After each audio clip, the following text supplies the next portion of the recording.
Яку стратегію обрати для збільшення підтягувань? Якщо ви хочете підтягуватись просто з власною вагою тіла і ви, наприклад, або ще не вмієте підтягуватись, це перша стратегія. Друга стратегія, якщо ви там підтягуєтесь дуже мало, там до 5 разів. Третя, це коли ви вже разів 10-15 підтягуєтесь, і далі вже 20 і більше разів. І при кожному з цих діапазонів, це приблизні діапазони, ми будемо використовувати різні підходи до тренувань. Отже, якщо ви взагалі не вмієте підтягуватись, вам треба якомога частіше робити підходи, або якщо ви можете на протязі дня, тобто ви підтягуєтесь, от у вас є день, наприклад, ви протягом дня можете там вранці зробити, перед тим, як ви йдете там на навчання, на роботу, декілька підходів, там 3-4 підходи, просто спроба підстрибнути на турнік, або зробити там з резинками підтягування 1-2, або ви просто можете повиснути, наприклад, зафіксуватися в статичному положенні там на зігнутих руках. І робити таких підходів протягом дня якомога більше. Як часто робити такі тренування? Буде залежати, в принципі, від того, як ви відновлюєтесь, але можна, наприклад, через день. Просто такі спроби робити, якщо ви взагалі не вмієте підтягуватись. Але якщо у вас, власне, є зайва вага, то тоді вам спочатку, якщо вона там дуже завелика, наприклад, ви 170 см зростом, а вага у вас, не знаю, там 95 кг, так?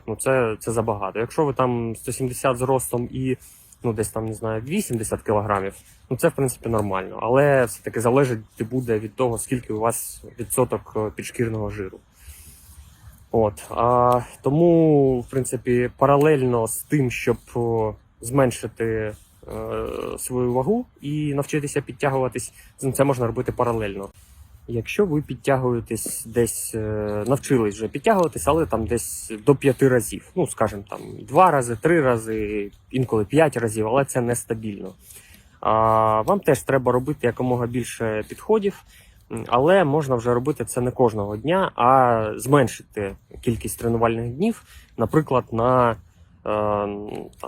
3 рази на тиждень робити такі тренування. І по підходам, наприклад, працювати на загальну суму повторень. Тобто, якщо ви можете підтягнутися за одне тренування разів 20 в сумі, тобто ви там робите, наприклад, 2 підтягування, 3 підтягування, і так далі, і ви просто нарощуєте загальну суму повторень. Наприклад, одне тренування 20 підтягувань в сумі, інше тренування 22 підтягування, і так поступово хоча б на один раз мінімум з кожним тренуванням збільшувати. З часом цей об'єм тренування переросте в те, що ви зможете підтягнутися більше разів в одному підході. Далі, коли ви вже підтягуєтесь разів 10-15, то в принципі вам вже можна підтягуватися з меншою кількістю підходів, наприклад, 3-4 підходи за тренування, і таких тренувань може 2-3 на тиждень робити. Ви робите один підхід на максимум, інші підходи ви робите не до відмови, залишаєте декілька повторень в запасі. Коли ви вже таким чином спрогресували до підтягувань десь 15-20 і більше, ми маємо на увазі хорошу техніку підтягувань, тобто ви не дригаєтесь, ви не сильно розкачуєтесь і так далі. Звичайна класична техніка підтягувань силових. Тоді вже слід задуматись про тренування з додатковою вагою. Наприклад, почепити на себе хоча б 2-3 кг почати, або до 5 кг.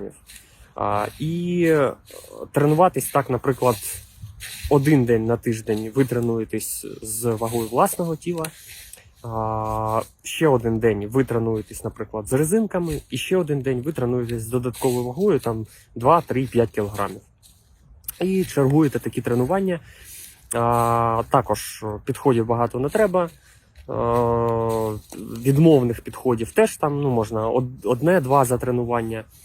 І чим більше у вас буде зростати кількість підтягувань, тим, в принципі, вам рідше потрібно робити відмовні підходи.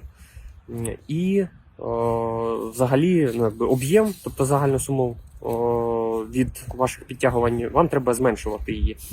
Тобто ви будете менше підходів робити, але ви будете більше разів підтягуватись. Ну і оптимально прийти, коли ви там підтягуєтесь там 20 і більше, десь до 3-4 підходів.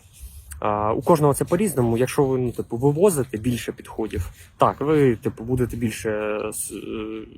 краще прогресувати, швидше. Якщо ви там можете 5-6 підходів і більше робити і при тому прогресувати. Тобто основний акцент, на що ми ставимо при виборі стратегії підтягувань, це те, чи є у нас прогрес, чи немає. І від того залежить, в принципі, чи підходить нам це, чи не підходить. Щоб це зрозуміти, треба хоча б, не знаю, місяці 2 по одній схемі там спробувати, да? І, тобто, не постійно перестрибувати з однієї програми на іншу, не треба цього робити. От спробуйте один план якийсь для себе вибрати і тренуватись по ньому. Там хоча б 1,5 місяці, місяць, це мінімум. Якщо прогрес ніякого нема, а чим менше ви підтягуєтесь, тим у вас прогрес буде швидше. Чим більше, наприклад, після 20 разів ви вже будете дуже повільно там по одному, по 2 повторення, якщо не змінювати програму, якщо ви вже, у вас там хват відстає, або там м'язи спини відстають, тоді ви вже будете прогресувати все повільніше і повільніше. До речі, нагадаю, що мій стаж силових тренувань у воркауті з 2011 року. Пишіть мені в особисті повідомлення за допомогою з індивідуальними програмами тренувань та харчування. Читайте десятки задоволених відгуків на моєму сайті, посилання під відео. А також за символічну підтримку донатом на зручну суму я надішлю вам свою книгу. Там помилки у тренуваннях, раціон харчування та великий матеріал щодо збільшення підтягувань. Посилання залишу в закріпленому коментарі під відео.